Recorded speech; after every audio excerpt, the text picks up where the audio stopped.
kızı niye istersin? Hastadır. Sizin orada kız yok mu? Vardır. Ben bunu isterim. Senin ataların yok mudur? Bunlar ne der bu işe? Vardır dedim.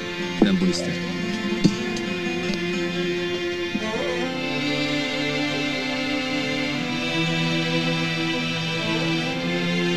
Sıkılma.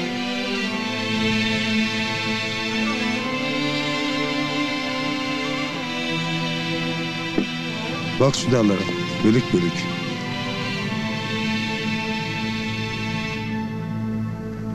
Her bir tepesinde ayrı bir mahlukat yaşar. Hepsinin bir töresi vardır. Senin de bir tören vardır. O ne der? Haydi kızı aldın. Nereye götüreceksin ha? Siz dememiş miydiniz? Onun dermanı dağlardır. Elbette bizi barındıracak bir yer vardır. Bak kardeş, bu dağlarda kısmet kimsenin ayağına gelmez. Sen kısmetini bulmuşsun. İyi ya da kötü, kısmetin senindir.